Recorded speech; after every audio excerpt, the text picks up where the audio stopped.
Chapter 7, Overcoming Obstacles. Kim and I are not real estate agents. We are strictly investors. After identifying a unit in a resort community, we called an agent who sold it to him that afternoon. The price was a mere $42,000 for a two-bedroom townhome. Similar units were going for $65,000. He had found a bargain. Excited, he bought it and returned to Boston. 2 weeks later, the agent called to say that our friend had backed out. I called immediately to find out why. All he said was that he talked to his neighbor, and his neighbor told him it was a bad deal. He was paying too much. I asked Richard if his neighbor was an investor. Richard said he was not. When I asked why he listened to him, Richard got defensive and simply said he wanted to keep looking. The real estate market in Phoenix turned, and a few years later, that little unit was renting for $1,000 a month, $2,500 in the peak winter months. The unit was worth $95,000. All Richard had to put down was $5,000 and he would have had a start at getting out of the rat race. Today, he still has done nothing. Richard's backing out did not surprise me.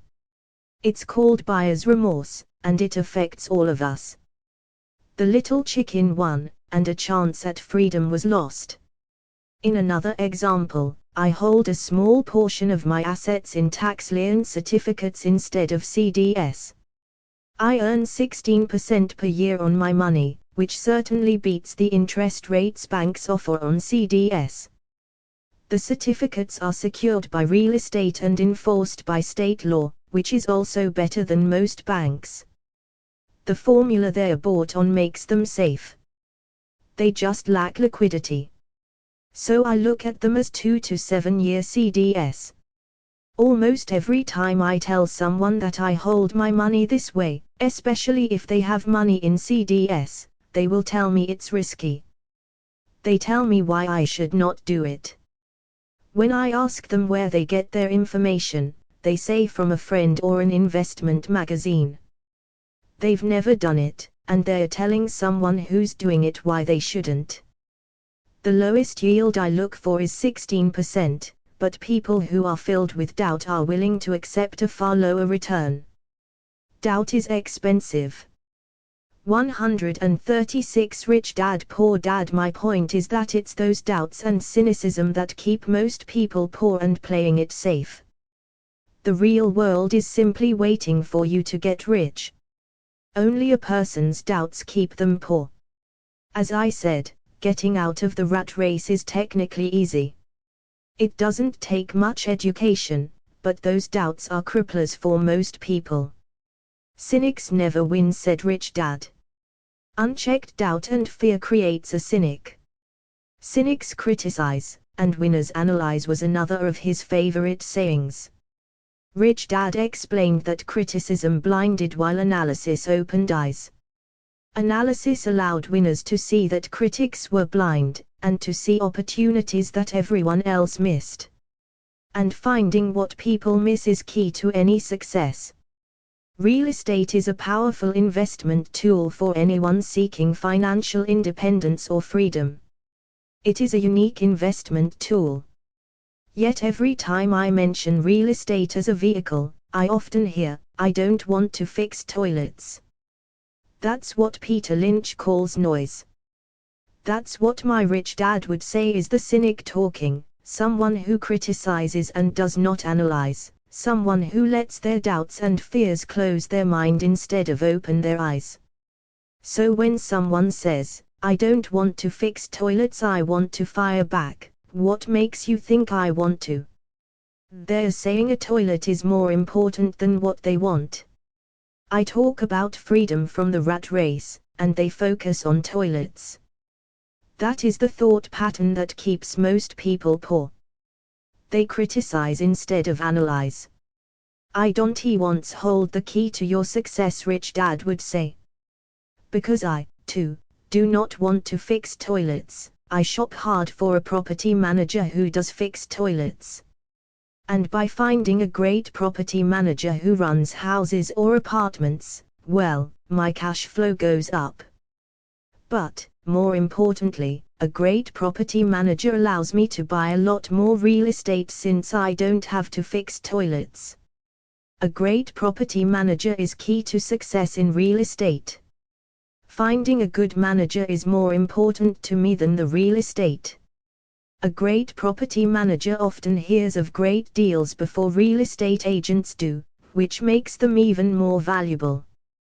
That is what Rich Dad meant by I don't want hold the key to your success. Because I do not want to fix toilets either, I figured out 137 Chapter 7, Overcoming Obstacles, how to buy more real estate and expedite my getting out of the rat race. The people who continue to say I don't want to fix toilets often deny themselves the use of this powerful investment vehicle. Toilets are more important than their freedom. In the stock market, I often hear people say, I don't want to lose money. Well, what makes them think I or anyone else likes losing money? They don't make money because they choose to not lose money. Instead of analyzing, they close their minds to another powerful investment vehicle, the stock market. I was riding with a friend past our neighborhood gas station.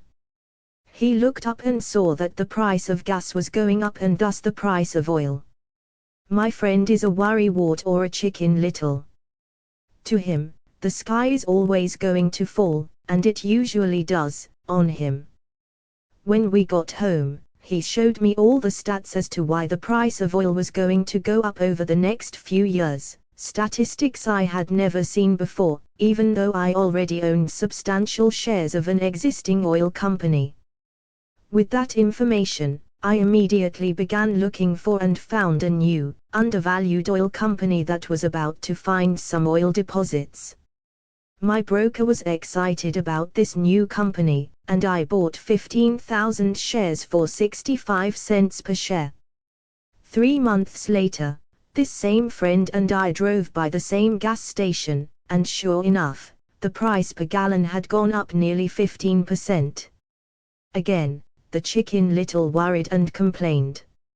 I smiled because, a month earlier, that little oil company hit oil and those 15,000 shares went up to more than $3 per share since he had first given me the tip. And the price of gas will continue to go up if what my friend says is true. If most people understood how a stop worked in stock market investing, there would be more people investing to win instead of investing not to lose. A stop is simply a computer command that sells your stock automatically if the price begins to drop, helping to minimize your losses and maximize some gains. It's a great tool for those who are terrified of losing. So whenever I hear people focusing on their I don't wants, rather than what they do want, I know the noise in their head must be loud.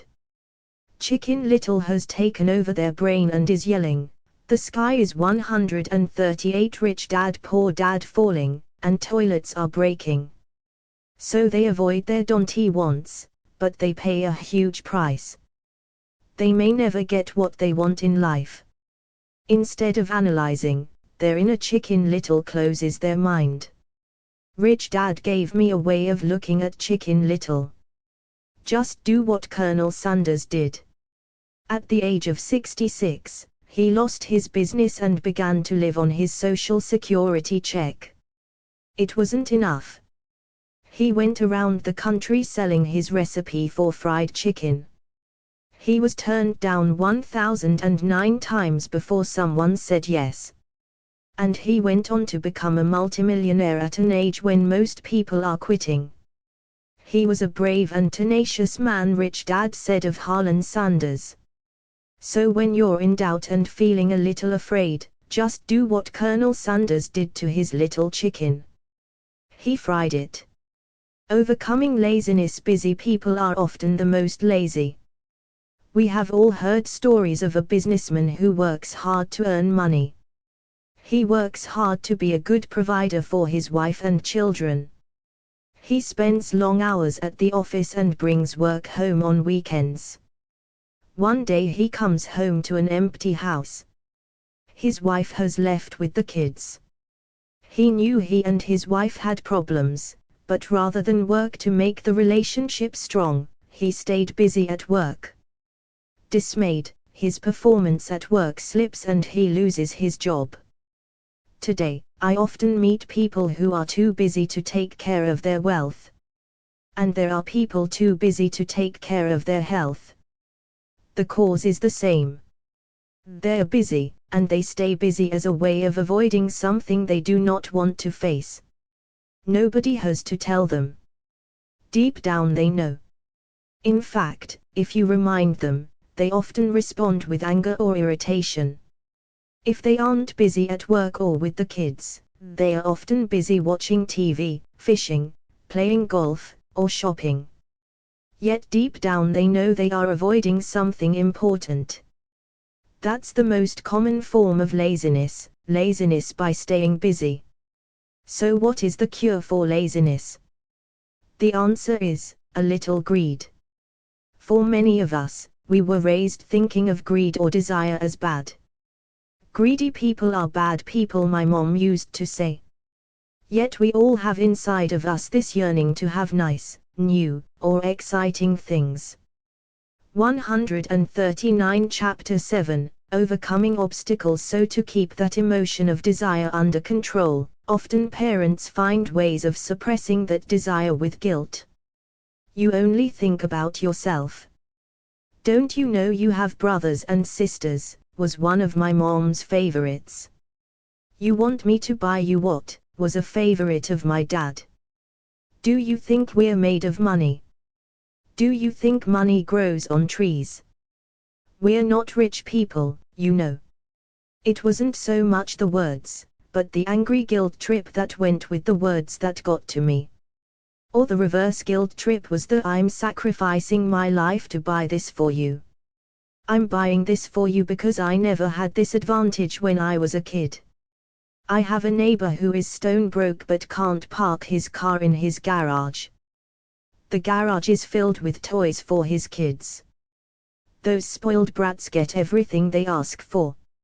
I don't want them to know the rich dad believed feeling of want are his everyday, that the words. He has nothing set aside for I can't afford it, their college or his retirement, but shut down your brain. His kids have every toy ever made. How can I afford it? He recently got a new credit card in opens up possibilities, the mail, and took his kids to visit Las Excitement and Dreams. Vegas. I'm doing it for the kids, he said with great sacrifice. Rich dad forbade the words, I can't afford it. In my real home, that's all I heard. Instead, rich dad required his children to say, how can I afford it? He believed that the words I can't afford it shut down your brain. It didn't have to think anymore. How can I afford it opened up the brain and forced it to think and search for answers. But most importantly, he felt the words, I can't afford it, were a lie. And the human spirit knows it. The human spirit is very, very powerful, he would say. It knows it can do anything. By having a lazy mind that says, I can't afford it, a war breaks out inside you. Your spirit is angry, and your lazy mind must defend its lie. The spirit is screaming, come on. Let's go to the gym and work out. And the lazy mind says, but I'm tired. I worked really hard today. Or the human 140 rich dad poor dad spirit says, I'm sick and tired of being poor. Let's get out there and get rich. To which the lazy mind says, rich people are greedy. Besides, it's too much bother. It's not safe. I might lose money. I'm working hard enough as it is. I've got too much to do at work anyway. Look at what I have to do tonight. My boss wants it finished by morning. I can't afford it also causes sadness, a helplessness that leads to despondency and often depression. How can I afford it? Opens up possibilities, excitement, and dreams. So Rich Dad was not so concerned about what we wanted to buy as long as we understood that how can I afford it creates a stronger mind and a dynamic spirit. Thus he rarely gave Mike or me anything. He would instead ask, how can you afford it? And that included college, which we paid for ourselves. It was not the goal, but the process of attaining the goal that he wanted us to learn. The problem I see today is that there are millions of people who feel guilty about their desire or their greed. It's old conditioning from their childhood. While they desire to have the finer things that life offers, most have been conditioned subconsciously to say, I can't have that or I'll never be able to afford that. When I decided to exit the rat race, it was simply a question of how can I afford to never work again. And my mind began to kick out answers and solutions. The hardest part was fighting my real parents' dogma, we can't afford that. Stop thinking only about yourself. Why don't you think about others, and other similar sentiments designed to instill guilt to suppress my greed? So how do you beat laziness? Once again, the answer is a little greed. It's that radio station WFM, which stands for What's in it for me. A person needs to sit down and ask, what would my life be like if I never had to work again? What would I do if I had all the money I needed? Without that little greed, the desire to have something better, progress is not made. Our world progresses because we all desire a better life. New inventions are made because we desire something better. We go to school and study hard because we want something better. So whenever you find yourself avoiding something 141 Chapter 7, overcoming obstacles you know you should be doing, then the only thing to ask yourself is, what's in it for me? Be a little greedy. It's the best cure for laziness. Too much greed, however, as anything in excess can be, is not good. But just remember what Michael Douglas said in the movie Wall Street, greed is good. Rich Dad said it differently, guilt is worse than greed, for guilt robs the body of its soul.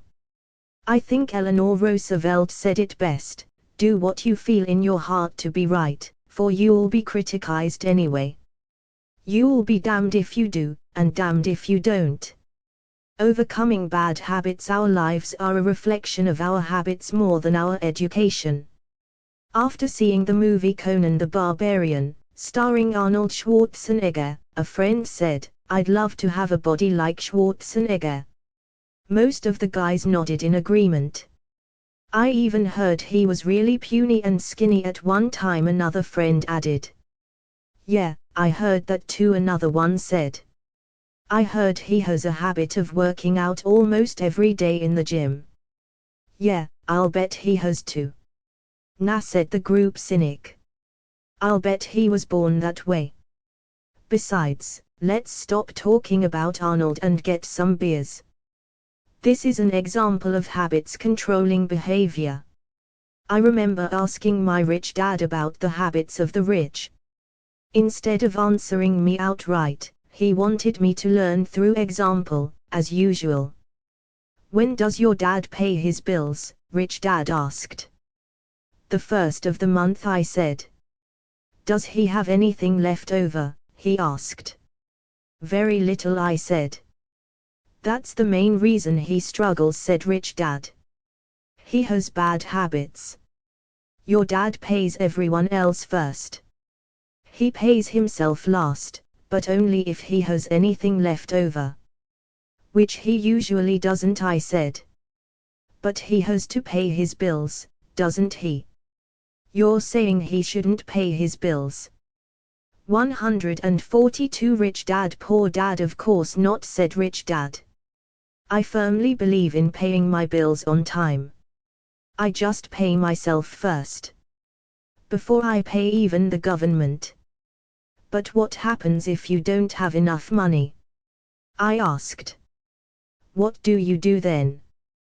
The same, said Rich Dad. I still pay myself first. Even if I'm short of money. My asset column is far more important to me than the government. But I said. Don't they come after you? Yes, if you don't pay, said Rich Dad. Look, I did not say not to pay. I just said I pay myself first, even if I'm short of money. But I replied. How do you do that? It's not how. The question is why, Rich Dad said. Okay, why? Motivation, said Rich Dad. Who do you think will complain louder if I don't pay them, me, or my creditors? Your creditors will definitely scream louder than you, I said, responding to the obvious. You wouldn't say anything if you didn't pay yourself.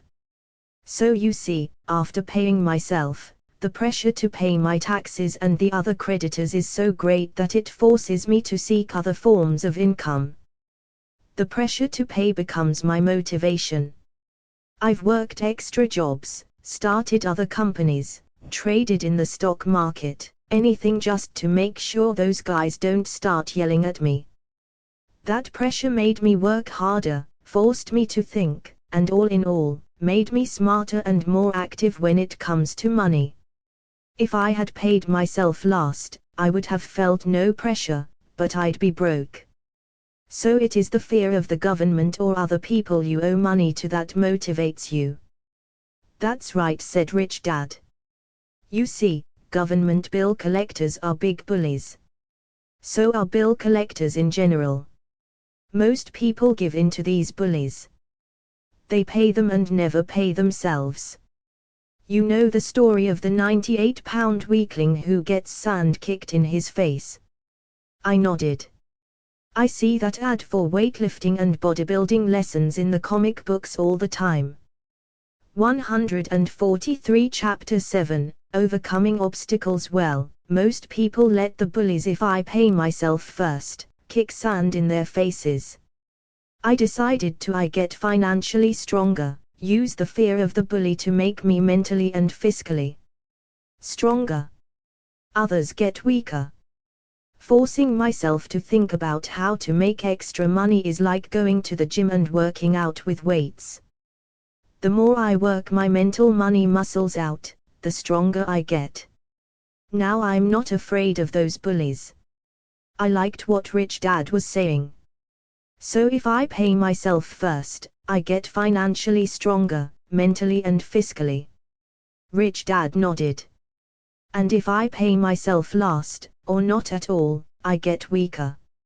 So people like bosses, managers, tax collectors, bill collectors, and landlords push me around all my life, just because I don't have good money habits. Rich Dad nodded. Just like the 98-pound weakling. Overcoming arrogance. What I know makes me money. What I don't know loses me money. Every time I have been arrogant, I have lost money. Because when I'm arrogant, I truly believe that what I don't know is not important, Rich Dad would often tell me. I have found that many people use arrogance to try to hide their own ignorance. It often happens when I am discussing financial statements with accountants or even other investors. They try to bluster their way through the discussion. It is clear to me that they don't know what they're talking about. They're not lying, but they are not telling the truth. There are many people in the world of money, finances, and investments who have absolutely no idea what they are talking about. Most people in the money industry are just spouting off sales pitches like used car salesmen. When you know you are ignorant in a subject, start educating yourself by finding an expert in the field or a book on the subject. 144 Chapter 8 Getting Started. There is gold everywhere. Most people are not trained to see it. I wish I could say acquiring wealth was easy for me, but it wasn't. So in response to the question, how do I start?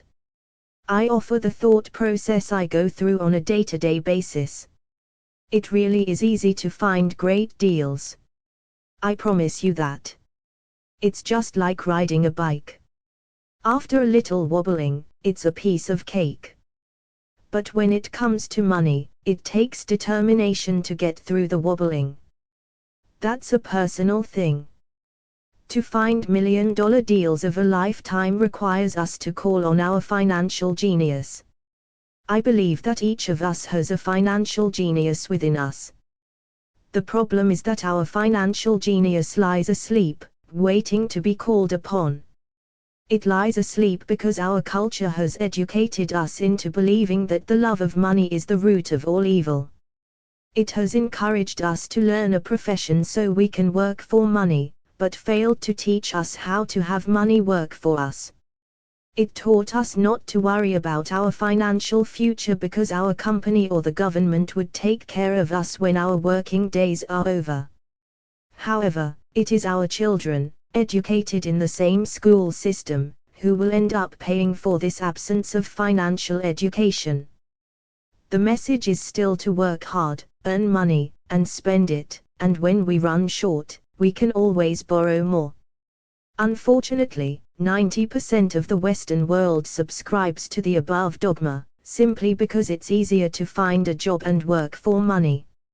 If you are not one of the masses, I offer you the following 10 steps to awaken your financial genius. I simply offer you the steps 145 Chapter 8, Getting Started I have personally followed. If you want to follow some of them, great. If you don't, make up your own. Your financial genius is smart enough to develop its own list. While in Peru, I asked a gold miner of 45 years how he was so confident about finding a gold mine. He replied, "There is gold everywhere. Most people are not trained to see it." And I would say that is true. In real estate, I can go out and in a day come up with 4 or 5 great potential deals, while the average person will go out and find nothing, even looking in the same neighborhood. The reason is that they have not taken the time to develop their financial genius. I offer you the following 10 steps as a process to develop your God-given powers, powers over which only you have control. 1. Find a reason greater than reality. The power of spirit. If you ask most people if they would like to be rich or financially free, they would say yes. But then reality sets in. The road seems too long with too many hills to climb. It's easier to just work for money and hand the excess over to your broker. I once met a young woman who had dreams of swimming for the US Olympic team. The reality was that she had to get up every morning at 4 o'clock to swim for 3 hours before going to school. She did not party with her friends on Saturday night. She had to study and keep her grades up, just like everyone else. When I asked her what fueled her superhuman ambition and sacrifice, she simply said, "I do it for myself and the people I love. It's love that gets me over the hurdles and sacrifices." A reason or a purpose is a combination of wants and don't wants. When people ask me what my reason for wanting to be rich is, I tell them that it is a combination of deep emotional wants and don't wants. I will list a few. First, the don't wants, for they create the wants. I don't want to work all my life. I don't want what my parents aspired for, which was job security and a house in the suburbs. I don't like being an employee. I hated that my dad always missed my football games because 146 Rich Dad Poor Dad, he was so busy working on his career. I hated it when my dad worked hard all his life and the government took most of what he worked for at his death. He could not even pass on what he worked so hard for when he died. The rich don't do that. They work hard and pass it on to their children. Now the wants. I want to be free to travel the world and live in the lifestyle I love. I want to be young when I do this. I want to simply be free. I want control over my time and my life. I want money to work for me. Those are my deep-seated emotional reasons. What are yours? If they are not strong enough, then the reality of the road ahead may be greater than your reasons. I have lost money and been set back many times, but it was the deep emotional reasons that kept me standing up and going forward. I wanted to be free by age 40, but it took me until I was 47, with many learning experiences along the way. As I said, I wish I could say it was easy. It wasn't. But it wasn't that hard either. I've learned that, without a strong reason or purpose, anything in life is hard. If you do not have a strong reason, there is no sense reading further. It will sound like too much work. To make daily choices, the power of choice is the main reason people want to live in a free country. We want the power to choose. Financially, with every dollar we get in our hands, we hold the power to choose our future, to be rich, poor, or middle class. Our spending habits reflect who we are. Poor people simply have poor spending habits. The benefit I had as a boy was that I loved playing Monopoly constantly. Nobody told me Monopoly was only for kids, so I just kept playing the game as an adult. I also had a rich dad who pointed out to me the difference between an asset and a liability. So a long time ago, as a little boy, I chose to be rich, and I knew that all I had to do was learn to acquire assets, real assets. My best friend, Mike, had an asset column handed to him, but he still had to choose 147 Chapter 8, getting started to learn to keep it. Many rich families lose their assets in the next generation simply because there was no one trained to be a good steward over their assets. Most people choose not to be rich. For 90% of the population, being rich is too much of a hassle. So they invent sayings that go, "I'm not interested in money. I'll never be rich. I don't have to worry. I'm still young. When I make some money, then I'll think about my future. My husband/wife handles the finances." The problem with those statements is that they rob the person who chooses to think such thoughts of two things. One is time, which is your most precious asset. The second is learning. Having no money should not be an excuse to not learn. But that is a choice we all make daily, the choice of what we do with our time, our money, and what we put in our heads. That is the power of choice. All of us have choice. I just choose to be rich, and I make that choice every day. Invest first in education. In reality, the only real asset you have is your mind, the most powerful tool we have dominion over. Each of us has the choice of what we put in our brain once we're old enough. You can watch TV, read golf magazines, or go to ceramics class or a class on financial planning. You choose. Most people simply buy investments rather than first investing in learning about investing. A friend of mine recently had her apartment burglarized. The thieves took her electronics and left all the books. And we all have that same choice. 90% of the population buys TV sets, and only about 10% buy business books. So what do? I go to seminars. I like it when they are at least 2 days long because I like to immerse myself in a subject. In 1973, I was watching this guy on TV who was advertising a 3-day seminar on how to buy real estate for nothing down. I spent $385 and that course has made me at least $2 million, if not more. But more importantly, it bought me life. I don't have to work for the rest of my life because of that one course. I go to at least 2 such courses every year. I love CDs and audiobooks. The reason, I can easily review what I just heard. I was listening to an investor say something I completely disagreed with. Instead of becoming arrogant and critical, I simply 148 Rich Dad Poor Dad listened to that 5-minute stretch at least 20 times, maybe more. But suddenly, by keeping my mind open, I understood why he said what he said. It was like magic.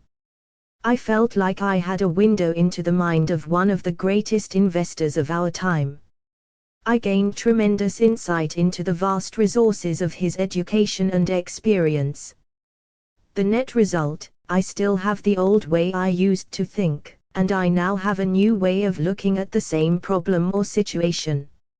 I have 2 ways to analyze a problem or trend, and that is priceless.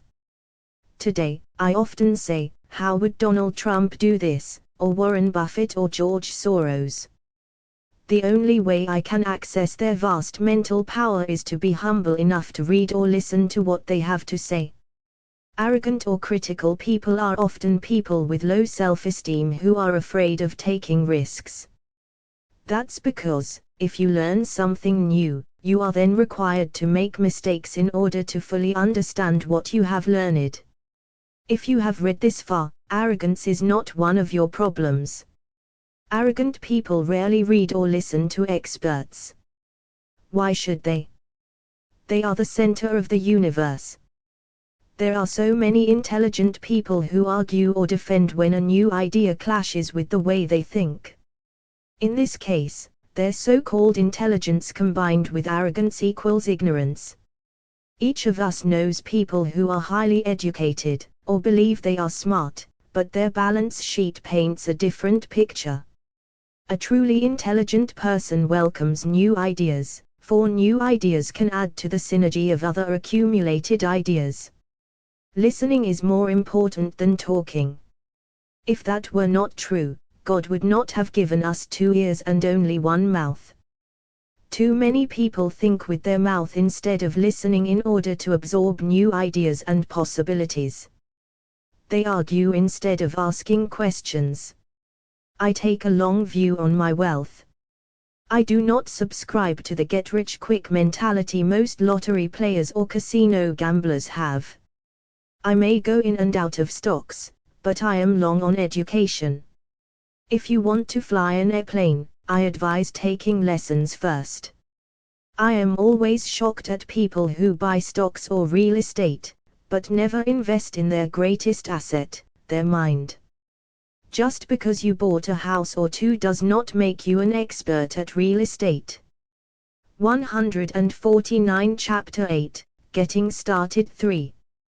Choose friends carefully. The power of association. First of all, I do not choose my friends by their financial statements.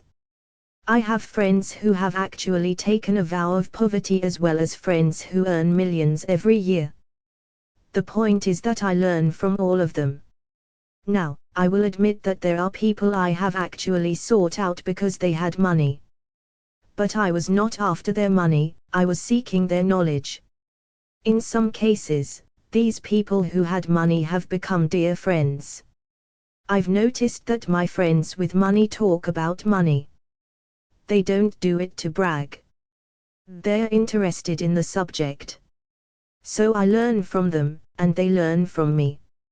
My friends who are in dire financial straits do not like talking about money, business, or investing.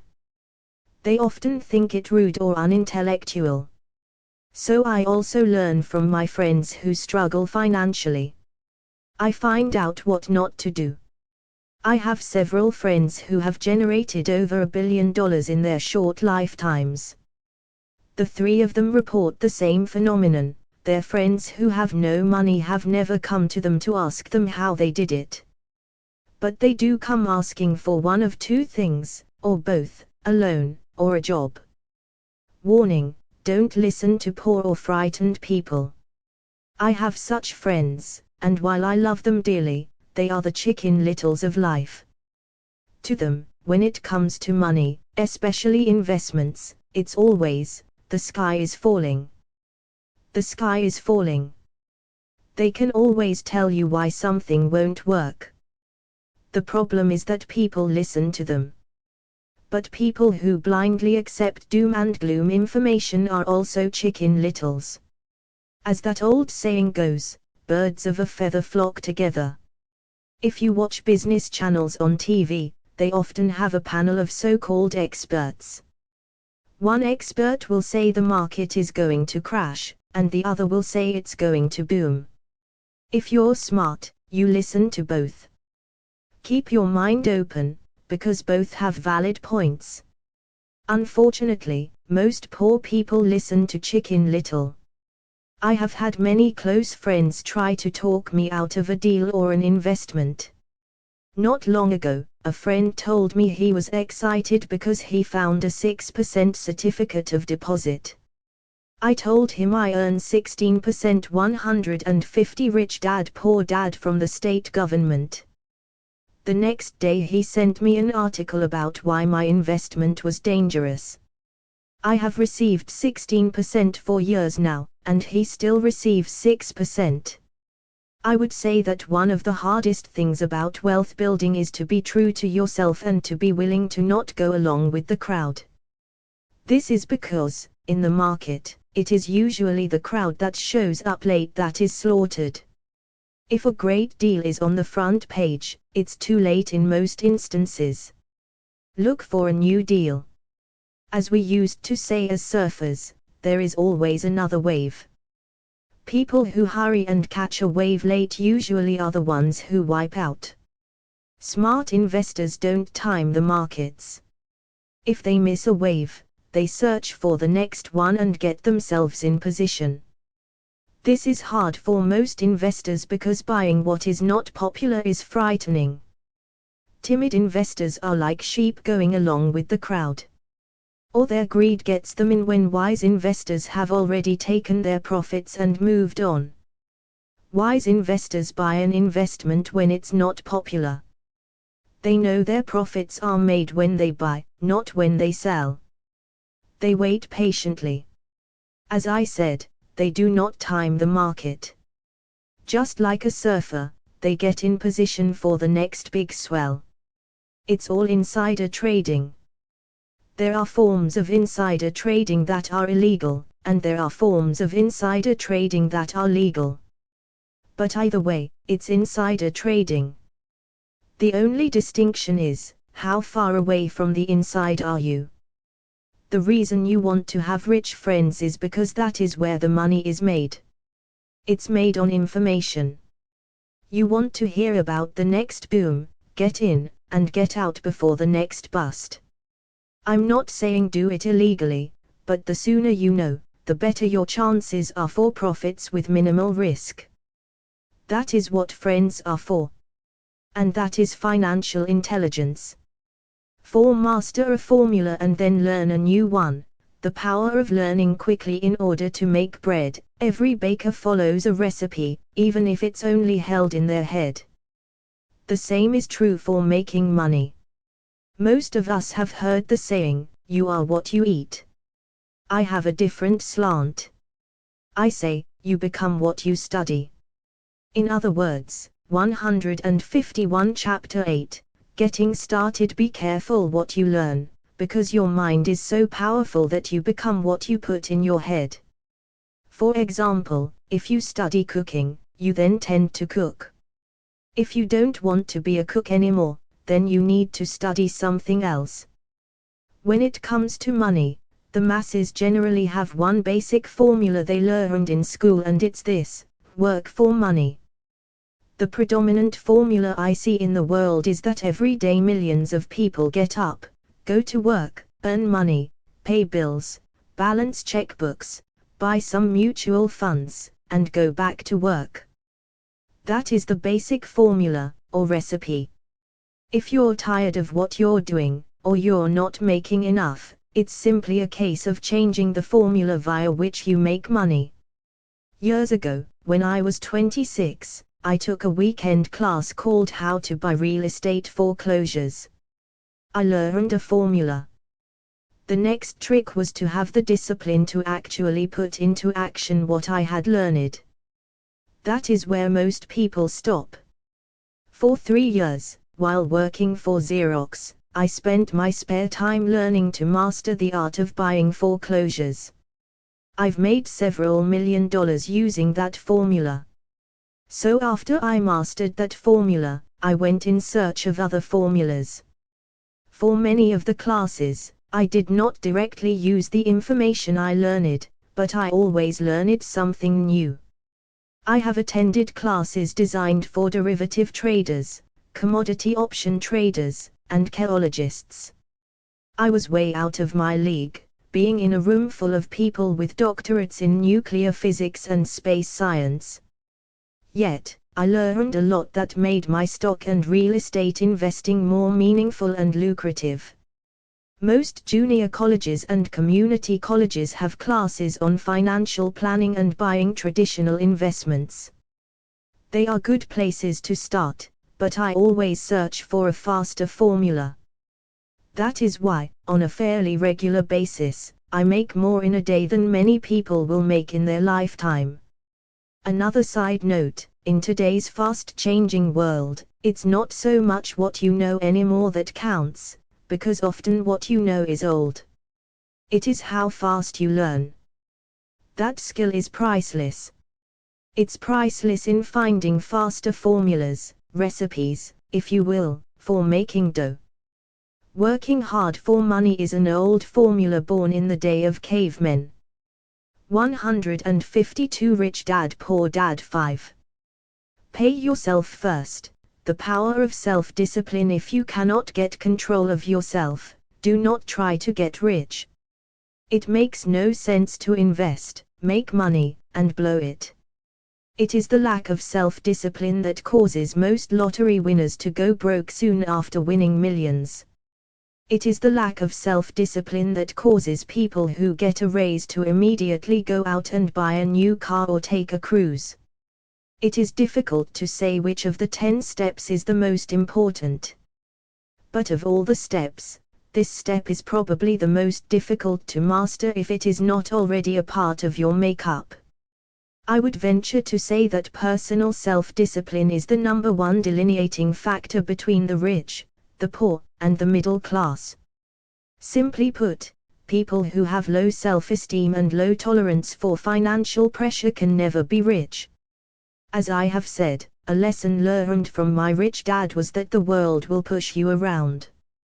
The world pushes people around, not because other people are bullies, but because the individual lacks internal control and discipline. People who lack internal fortitude often become victims of those who have self-discipline. In the entrepreneur classes I teach, I constantly remind people to not focus on their product, service, or widget, but to focus on developing management skills.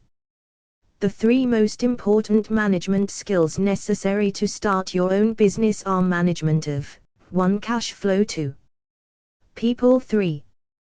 Personal time. I would say the skills to manage these 3 apply to anything, not just entrepreneurs. The 3 matter in the way you live your life as an individual, or as part of a family, a business, a charitable organization, a city, or a nation. Each of these skills is enhanced by the mastery of self-discipline. I do not take the saying, "Pay yourself first" lightly. The statement, "Pay yourself first" comes from George Clason's book, The Richest Man in Babylon. Millions of copies have been sold. But while millions of people freely repeat that powerful statement, 153 Chapter 8, Getting Started, few follow the advice. As I said, financial literacy allows one to read numbers, and numbers tell the story.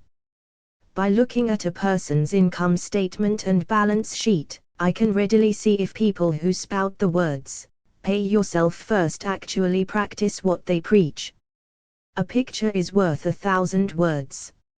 So let's review the financial statements of people who pay themselves first against someone who doesn't. Study the diagrams and see if you can pick up some distinctions. Again, it has to do with understanding cash flow, which tells the story. Most people look at the numbers and miss the story.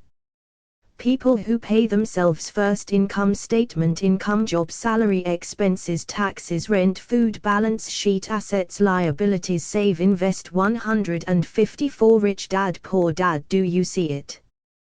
The diagram reflects the actions of individuals who choose to pay themselves first. Each month, they allocate money to their asset column before they pay their monthly expenses. Although millions of people have read Claeson's book and understand the words, "Pay yourself first," in reality they pay themselves last. Now I can hear the howls from those of you who sincerely believe in paying your bills first. And I can hear all the responsible people who pay their bills on time. I am not saying be irresponsible and not pay your bills. All I am saying is do what the book says, which is, pay yourself first. And the previous diagram is the correct accounting picture of that action. People who pay everyone else first: income statement, income, job, salary, expenses, taxes, rent, food, balance sheet, assets, liabilities. 155 Chapter 8. Getting started. If you can truly begin to understand the power of cash flow, you will soon realize what is wrong with the previous diagram, or why 90% of people work hard all their lives and need government support like Social Security when they are no longer able to work. Kim and I have had many bookkeepers, accountants, and bankers who have had a major problem with this way of looking at pay yourself first. The reason is that these financial professionals actually do what the masses do: they pay themselves last. There have been times in my life when, for whatever reason, cash flow was far less than my bills. I still paid myself first. My accountant and bookkeeper screamed in panic, "They're going to come after you. The IRS is going to put you in jail. You're going to ruin your credit rating. They'll cut off the electricity." I still paid myself first. Why, you ask? Because that's what the story, The Richest Man in Babylon, was all about: the power of self-discipline and the power of internal fortitude. As my rich dad taught me the first month I worked for him, most people allow the world to push them around. A bill collector calls and you pay, or else. A sales clerk says, "Oh, just put it on your charge card." Your real estate agent tells you, "Go ahead." The government allows you a tax deduction on your home. That is what the book is really about: having the guts to go against the tide and get rich. You may not be weak, but when it comes to money, many people get wimpy. I am not saying be irresponsible. The reason I don't have high credit card debt, and duded debt, is because I pay myself first. The reason I minimize my income is because I don't want to pay it to the government. That is why my income comes from my asset column, through a Nevada corporation. If I work for money, the government takes it.